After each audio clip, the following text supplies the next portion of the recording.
여러분 안녕하세요. 김이나 컨설턴트입니다. 컨설팅 케이스의 종류와 구분자에 대해서 계속 이야기를 해보도록 하겠습니다.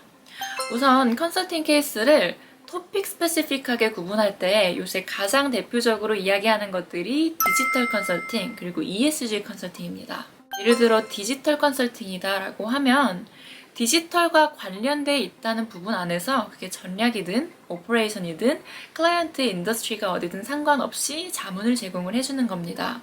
예를 들면 디지털 신기술에 대해서 투자를 하고 싶은데 어떤 기술에 우선적으로 투자할지 전략을 수립해 주세요 라든지 요새 뜨는 신기술을 적용해서 직원들의 업무를 자동화해 주세요 라든지 우리 회사에 가장 필요한 디지털 신기술이 뭔지를 알려주시고 그 기술을 보유하고 있는 M&A 대상 매물 회사들에 대해서 스크리닝을 해주세요 라든지 이런 디지털 관련 토픽에 대해서 전문적으로 자문을 제공하는 것을 이야기합니다.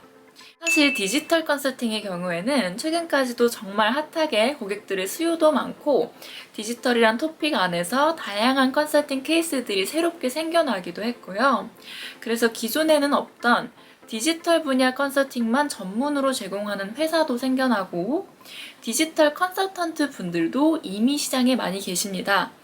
반면에 ESG 컨설팅 같은 경우에는 팬데믹 이후로 정말 급부상한 필드입니다. 이것도 마찬가지로 ESG라는 토픽과 관련해서 고객들에게 자문을 제공해 주는데요. 예를 들면 우리 회사의 ESG 경영 상태를 진단해 주세요 라든지 앞으로 ESG 경영 공시를 해야 되는데 리포트 작성을 도와주시고 관련된 팀을 설계해 주시고 직원들의 역량을 만들어 주세요 라든지 ESG 관련 기술을 갖고 있는 기업에 투자를 하고 싶은데 어떻게 전략적 투자를 할지 의사결정을 해주세요 등등의 컨설팅을 제공을 하게 됩니다.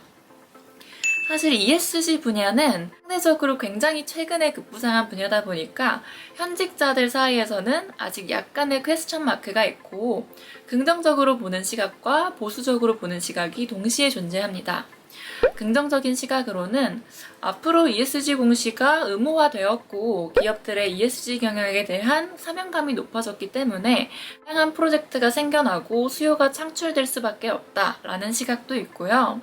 보수적인 의견으로는 기업이 파이낸셜리 힘들어지면 제일 빨리 컷하려고 하는 투자가 ESG 관련한 투자가 아니겠느냐.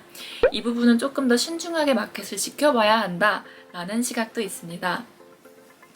어떤 분야가 됐든 제 개인적으로는 토픽 스페시픽하게 본인의 아이덴티티를 가져가고 싶으시다면 마켓의 동향이 어떤지 보다도 내가 정말로 그 분야에 관심을 갖고 있고 흥미가 유발이 되는지가 더 중요하다고 생각을 합니다. 그렇게 본인의 관심사 및 적성과 잘 맞다면 토픽 스페시픽하게 본인의 커리어를 설계하시는 것도 굉장히 도움될 거라고 생각을 합니다. 마지막으로 이제 컨설팅 케이스를 구분할 때 여러분이 꼭 아셔야 될 구분자가 또 있는데 바로 인더스트리 스페시픽한 구분입니다. 컨설팅 케이스는 그 네이처 자체가 고객이 발주를 하고 저희가 수주를 해야만 프로젝트가 시작이 되죠. 그렇기 때문에 우리가 서브하는 클라이언트가 어떤 인더스트리에 속해 있는지에 따라서 CPG다, 리테일이다, TMT다, 헬스케어다, 제조다 등등으로 프로젝트를 구분하기도 합니다.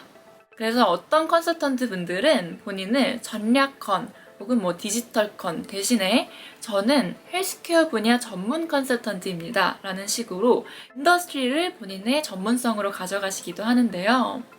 사실 주니어 분들이거나 아니면 나는 컨설팅에서 좀 짧게 경력만 쌓고 다른 필드로 넘어갈 거야 라고 하시는 분들이라면 이런 인더스트리에 대한 고민은 굳이 아직 안 하셔도 괜찮습니다.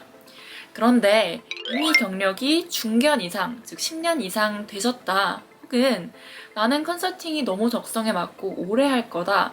혹은 경력직 포함해서 이제 나는 파트너까지 해보고 싶은 욕심이 있다 하시는 분들이라면 이 인더스트리에 대한 설계도 가져가셔야 됩니다. 이게 중요한 이유는 인더스트리를 기준으로 본인의 전문성을 확보하면 고객들의 선호도가 확 올라가기 때문에 내가 확보할 수 있는 고객군이 생긴다는 장점이 있습니다.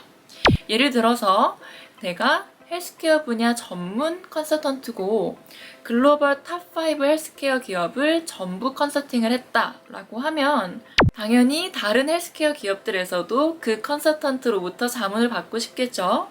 따라서 본인의 전문성 확보뿐 아니라 영업력에 대한 확보도 가능하기 때문에 인더스트리에 대한 고민은 상위 직급으로 갈수록 좀 확실히 설계를 해주시는 게 좋습니다. 실제로 컨설팅 펌 파트너 분들을 보면 본인을 대표할 수 있는 인더스트리를 그래도 확보하고 계신 경우가 대부분입니다. 네, 그러면 이제 컨설팅 케이스를 어떻게 구분하는지 그 기준에 대한 설명을 오늘 여기까지 하도록 하겠고요. 추가적으로 궁금한 부분 있으신 건 댓글 달아주시면 최대한 답변해 드릴 수 있도록 하겠습니다. 오늘도 시청해주셔서 감사합니다. 김이나 컨설턴트였습니다. 끝.